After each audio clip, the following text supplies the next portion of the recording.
Everyone can hear me? Yes. Good. All right, perfect. Hi, my name is Jehoshaphat McLeod. Also, anybody could call me, or everyone, if you want, you could call me Jay. I am a poet, and that is my assignment for today, along for other things. But today I'm just going to share a piece that means a lot to me, and I hope that it will bless you all. It's entitled Change. Is it wrong that I feel numb to the word change? Because change means transform or convert into, but lately I haven't really seen any. Been in a constant pace of stagnancy where the culture has increased. Marriages never work. Love seems to fail somehow, and staying committed is like pulling teeth. Look around you. Day by day, children are dying, mothers are crying, and prison seems to be more of a school than school. Knowledge seems to be less of a characteristic, and social media is today's lifestyle. Man, what a world we live in. This is not what I fell in love with. Nature seems to be more and more like a polluted area, nothing but garbage. What do I believe in? Nothing, to be honest. I've lost all my beliefs in expecting a change, and no, I'm not being ignorant. And yes, being a Christian is overwhelming due to worldly desires, but overcoming worldly desires is my definition of power. And if I expect a change, then I need to make a change. It takes one to lead a nation. It takes a nation to give one power. So what do you believe in? What do you stand for? Don't just stand out, but stand up. Men, don't man down, but man up. We need to make a change, and watch this change us, our perspective of life, change the way we view things, and fix what's missing. Yeah.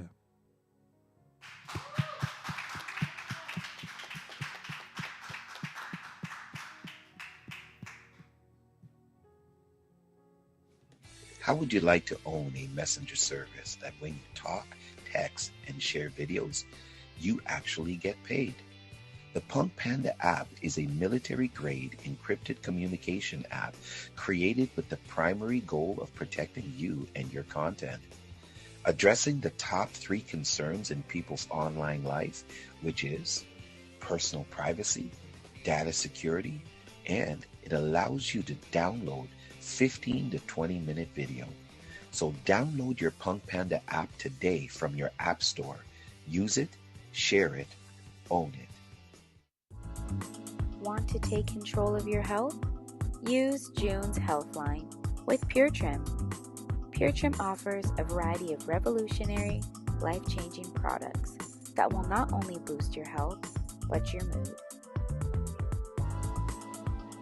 Take control of your health with June's Healthline and Pure Trim.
much. And we are back to Holy TV, where we heal our land, Yahweh. We have an amazing guest I have the opportunity to meet for the first time. So I'm really excited to find out about who she is and what she does.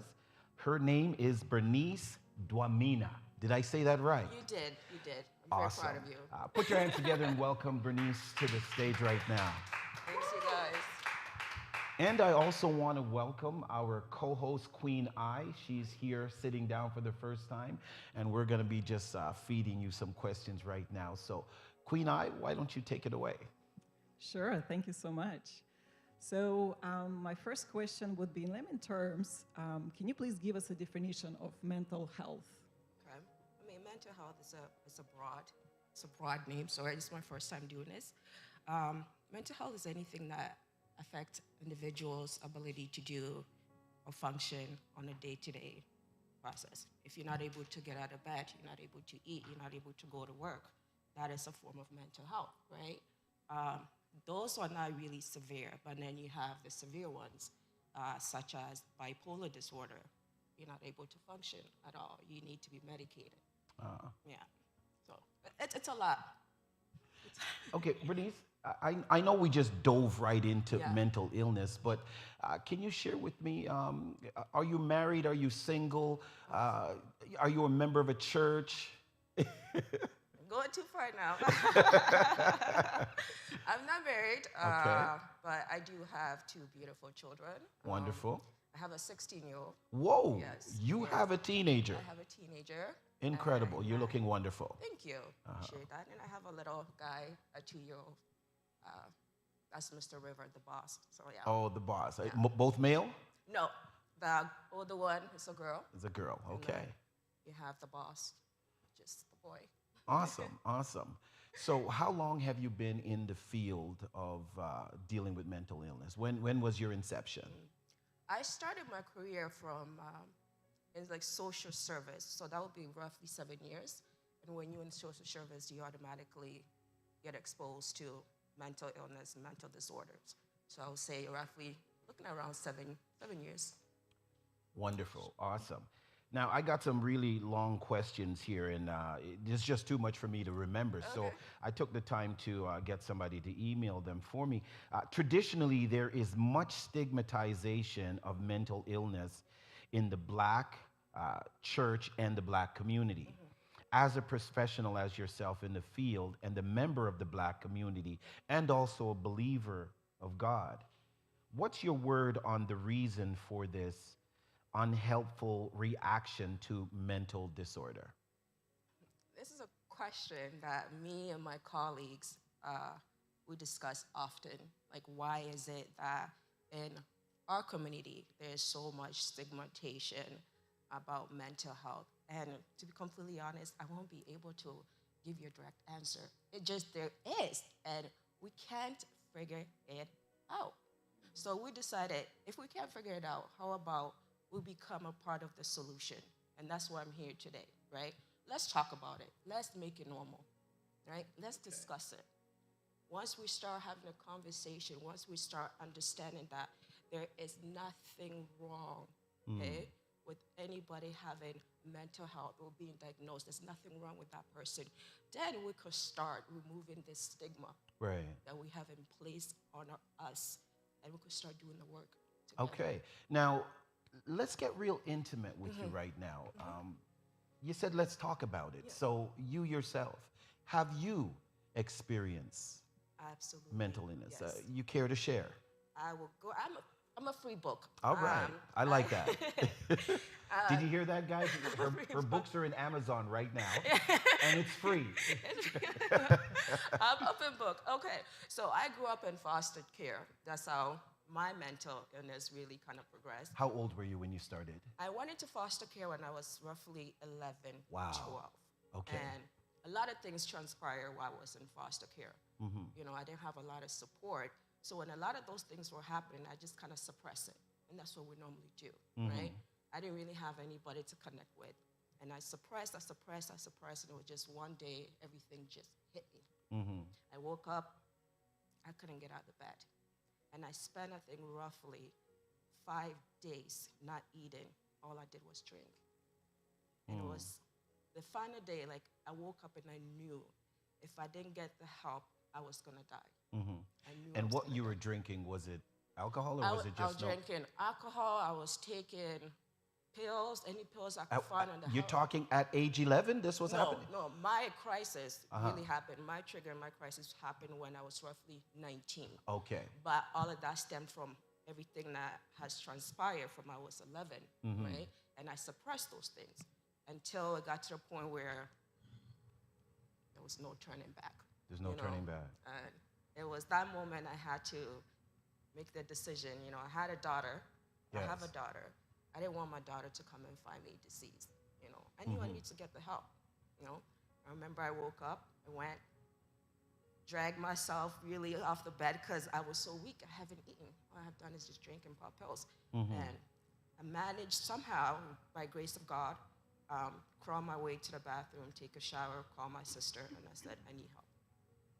I need help. If you don't come and get me, I am not going to come out of this. Right. And right away, she came, dragged me. She basically had to feed me like a baby because I haven't eaten for so long. It was kind of, she was feeding me liquid soup, and slowly and gradually, I gained the strength, and I knew I needed to go get help. Wow. I really got to tell you, Bernice, thank you for your courage. I know it's not easy. When you're talking about yourself, when you're literally reliving the moment again. So put your hands together for sharing. It really is about to talk about it. And can I give you a hug? Give me a hug. All right. I was nervous at first, but making me feel comfortable. Wonderful. So you mentioned now Christ, you're a believer in God. When did that happen for you? When was the transition from, let's say, the valley of the shadow of death? Oh, I wanted to ask you, did you go through the period of suicidal, any attempts or anything like that? Oh, yes. Can you share a little bit on that?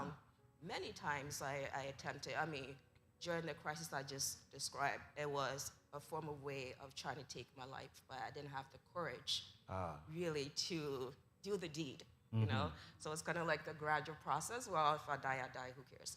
You know, that was like the mentality I have.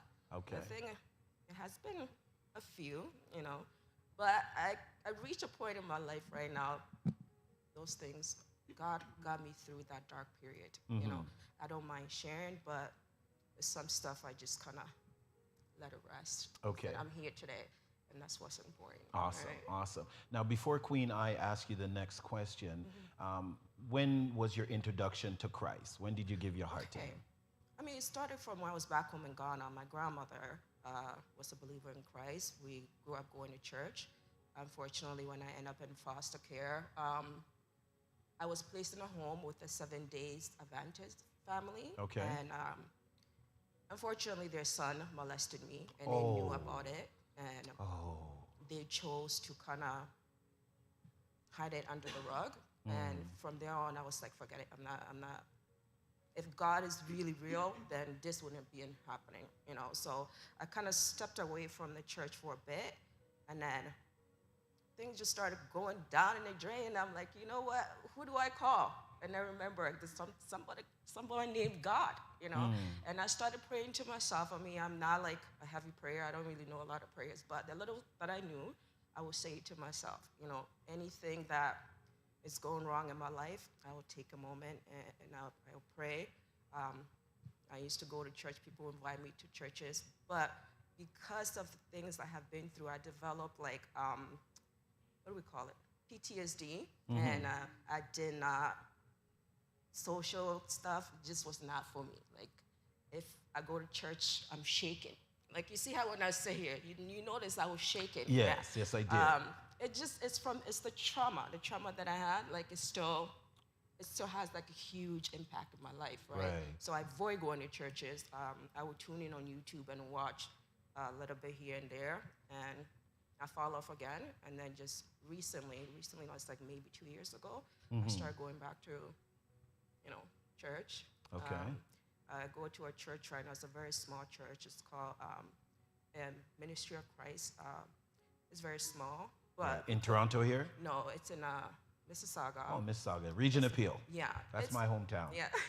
All right. It's small. It's not a lot of people there. Like, I feel safe. You know, I don't like to be in Right. big And place. speaking of what you just mentioned about safe, I can imagine that here you're getting a foster family that you're supposed to be safe. And it's almost like you went from the frying pan So, to the fire. yeah.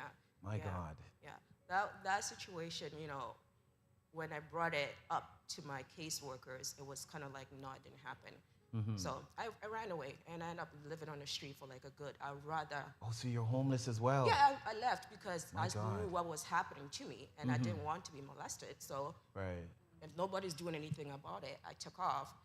And finally, they settled me in a group home where I was living with other children, you know, Right. troubled children. And one day I went to the mall and I seen a girl that I lived with in that foster home. Right. And she mentioned that he's also doing the same thing Oh, to her. And at that moment, I made a decision. I'm like, I have to say something. right. So So- she was being silent about it? Yeah. Yeah. Oh, wow. But she opened up to me, and I like, you know what? Enough is enough. So I did report him. They did investigation. Of course, it came out that he did, and he was molesting all of us. Right. So they did shut down that home. But somehow his parents still blame me. Somehow it was my fault. And also the other women as well, Yes, right? yes, it's our fault. Incredible. Right? So, yeah. You have the next question? Yes, and based on what you shared with us so far, Yeah. I kind of know guess the answer. It's a lot. But out of all the professions in Toronto that a black, beautiful young woman could choose, what led you to mental health Yeah. industry? You guys already have the answer. It was a calling. I knew I wanted to be in the social world, right? Right. And initially I went into working in the homeless sector. And then while I was in the homeless sector working there, I saw a lot of individuals who were coming in there are blacks, right?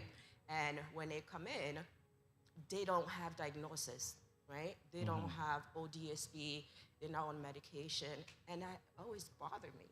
But when other race will come in, you notice they already have their diagnosis, right? They have their medication, they have ODSP, everything is connected for them. But our people, nothing. So I thought about it and I said, you know what? Again, we need to have this conversation. We need to. And that's at that moment I realized that, you know, I would do a lot of good in mental health. Right. Instead of, you know, being a shelter frontline worker. I wasn't really able to do my calling, right? Right. I think we're going to go for another commercial break. But before we go for this commercial break, I wanted to ask you, just hearing your story and the different layers, I really feel that we're just scratching the surface. But Yeah. a thought that just came to my mind, have you thought about writing a book? I thought about it, you know, and then I was like, man, I don't have time for this. Like, my schedule is just so tight. But I thought about it, you know, hiring a ghostwriter or somebody to write this book because my story, how I survived, you know, only could be God. Only right? could be God. Only could be We're going to God. go for a brief commercial break, and we're going to come back and talk with Bernice a little bit more. I do believe that we're just scratching the surface right now. So stay tuned. We'll be right back after these commercial break. Want to take control of your health? Use June's Healthline with Pure Trim. Pure Trim offers a variety of revolutionary, life-changing products that will not only boost your health, but your mood. Take control of your health with June's Healthline and Pure Trim.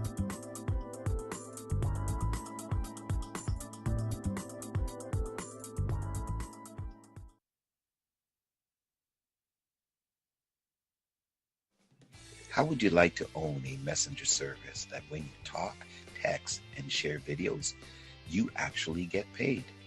The Punk Panda app is a military-grade encrypted communication app created with the primary goal of protecting you and your content. Addressing the top 3 concerns in people's online life, which is personal privacy, data security, and it allows you to download 15 to 20 minute video.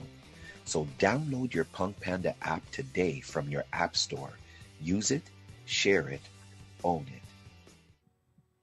Welcome back. We're here discussing very important topic today on mental health. And our guest here is kind enough to share her own experience. So I have a question.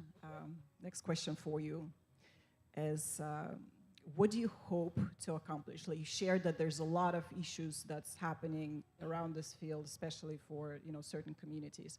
What is your goal? What are you hoping to accomplish? My goal is to remove the stigma, the stigmatization around mental health.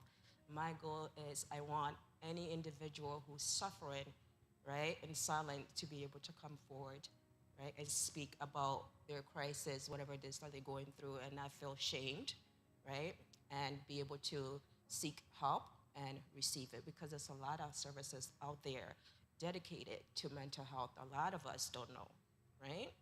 There's a lot of free services available. So my hope is to make those things available, and again, remove the stigmatization around mental health in the Black community. Beautiful. That's exactly what we need. How exactly do you think that could be accomplished? By doing what I'm doing here today, by sharing my story, by letting you know that this is what mental health look like, right? I do have a mental health, right? I'm diagnosed with PTSD and depression, but look at me. I got up, shower, I put a bag of makeup, and I'm sitting here and I'm sharing my story, right? So. Did you hear that, guys? I don't know if you heard what she said. She's actually telling you that she is living right now with mental illness. She is going through the process, and in going through the process, she is here looking so beautiful and sharing her story. So we're hoping the listeners feel free to call in. Do you have contact information that they can reach you? You could just find me on Facebook under a different name. Under a different name. Or shoot me an email. Is my name up there? Did you guys pop my name up there? Bernice. Bernice Duamina@gmail.com. Okay, can you spell Bernice Duamina for us? Okay, so it's BERNICE, and then it's DWAMENA@gmail.com. I believe that's my email. Okay, any other social media that you want them to reach out to you? You can find me on Facebook, but it's not under Bernice for work reasons. It's Nisi Clark. So it's NEECEE, and then it's CLAKE. You should be able. CLARKE. Thank you. You see, I don't even know my own handlers. Okay. So Nisi Clark, search me up. You might be able to find me over there. I'm very private. Okay. Next question for you, Queen Ai. Yes. Can you tell us, please, how long you've been in this field already? I think I said it before, like 7 years. 7 years. 7 years, right? Yeah. That Yeah, was 7 when you got years. in. Okay. What school did you get your credentials from? I don't want to discuss that part. Okay. All right. Not a problem. As a professional in that field, can you share with us how an ordinary person, such as parent, a sibling, teacher, neighbor, or stranger at the bus stop, or in the bank or supermarket, can detect somebody who might be having a mental meltdown? Okay. That's a good question. Yeah, I mean, there's a different layer, like I stated before. You will have, if somebody is having a psychosis, it means their mental health is severe, right? So that's where you're looking at those schizophrenia, bipolar disorder. Those are very usually easy to determine, right? They will be isolating themselves. They'll be talking to themselves. So you have the delusion, auditory hallucination. Those were very easy. They'll be locking themselves in the room, covering mirrors. And then you have the common mental illness, such as the one that I have, right? I isolate myself. You know, when I'm going through things, I isolate myself. So if you have a family member who's normally, a very active person, and all of a sudden they become very withdrawn, they're not coming out, they don't want to do anything, or don't want to talk, most likely that something is happening, right? They're withdrawing from their normal, regular activities. So you look after that. And also, if you have a friend who you usually talk to for a week, and then all of a sudden you don't see this person, yeah, most likely something is wrong, right? So it's important to reach out to your loved ones, your friends, right? And also, when you see somebody on the street who's talking to themselves, it's not an opportunity for you to laugh at them, right? It's not. It's you to understand, okay, this person is going through a psychosis, early sign of a psychosis, right? So it's not a joking matter. There's nothing to laugh about. The best thing you could do is either call your local, I don't know, police station, dial 911, just say something, right? Right. Instead of just laughing and recording and putting it on TV and Instagram and all of those stuff. Like, it's not helping anybody. Right. Does that make sense? That does make a lot of sense. Thank you very much for that. Thank you for sharing. And another question I have is, what do you think should be the role and position of the Church of Jesus Christ in maintaining good mental health in our society? Talk about it. Talk about it. If a church member comes to you, you as the pastor, and express that this is what they're going through, support them, get them the help that they need. Yes, we're going to pray for them, right?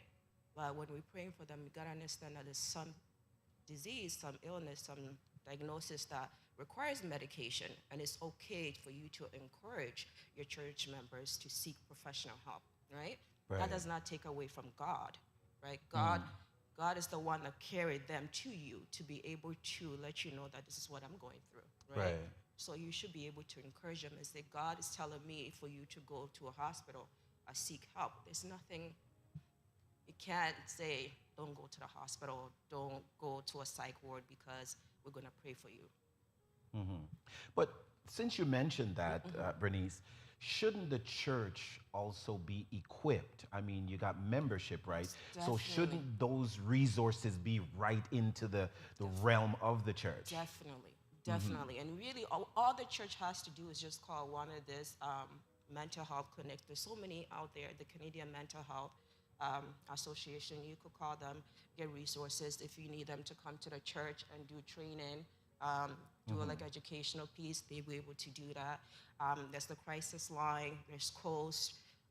There's Camp H, SHIP. There's so many different organizations out there that all you have to do is just pick up the phone and call, and they will be at your service, because we do recognize that mental health does exist, and a lot of us are suffering from mental health, right? So the church should definitely be equipped with some type of information about mental health and services that is available and support their church members. Okay, we got one more question for you. Yes, so for example, if somebody is watching you right now and they're really inspired by your story, because based on the recent reports in Toronto and overall the past few years, there's been a lot of reports and a lot of mental health concerns in the society. So would you say there is a crisis going on, and if someone was inspired by your story and wanted to go out there and help, and what would they do? What's the career path for them to go and do what you do? To be a mental health clinician, which is my title, really what you need is to have your social service degree or your nursing degree. Most of my colleagues are nurses, social workers, social service worker. You could always start off with social service degree and then progress to your bachelor's, decide which area you want to go. The most important part, what I always tell people when they ask me where I got to where I am, is I started off with my social service degree. But when I finished, I volunteered at a community shelter. So there I was exposed to a lot. And from there, I proceeded to go for my bachelor's, right? While I was doing that, I was still working at the shelter, right? My apologies, I didn't want to distract you. So long story short, get your degree in social service, nursing, whatever, progress to your bachelor's. If you want to go for your master's, go for it. Volunteer, try to get yourself exposed in the social service world, and most importantly, do it out of your heart, right? Because this job is not really a job that pays you a lot of money. So has to be a calling. Yeah, it has to be a calling. You have to have passion for it. Bernice, I really, really got to salute you. I have to thank you for sharing, for opening up, the courage that it took. You went through the shakes, and you still, you know what? We're gonna stand up now, and I'm saying that so the cameraman knows, so he can adjust the camera, because we're gonna end with some hugs, and I want to invite everyone out there to come and do our traditional hug on stage. We got something that's called Hugology. I'm not the founder of Hugology. It's just something that I started to do. 4 hugs a day for survival, 8 hugs a day for maintenance, 12 hugs a day for growth, 16 hugs a day for enlightenment. And Mama June being in the room, she brought in the 5th dimension, which is 20 hugs a day for miracles. And so we want to invite all the guests on stage right now so we can do our traditional hug. I want to thank each and every one of you, our listening audience, our live audience. You have the information. You can replay this on our @PowerfulSteve. That's the YouTube channel, and of course on my Facebook as well, for you to get the contact information for Bernice Duamina, so you could reach out. Somebody you know is going through mental illness. That somebody could also be you. So I love what she said. When you see somebody on the street talking to themselves, let's not ridicule, let's not record, let's reach out and give that person a hug, or perhaps you can contact them to one of the organizations that she mentioned here. Bernice, thank you very much. I appreciate you very much, Queen Eye. Always a pleasure. Thank you. Bless you. Prophet Daniel, thank you very much for coming. I appreciate the support. I didn't catch your name. Natisha, thank you very much for coming. Mama June, there's Mama June right here. 20 hugs for a miracle. Thank you very much, Mama June. My brother. Thank you very much, my brother, for coming. Awesome. Okay, so thank you all very much for tuning in. I'm Powerful Steve, the King of Inspiration. And remember, aim high, spread wings, fly.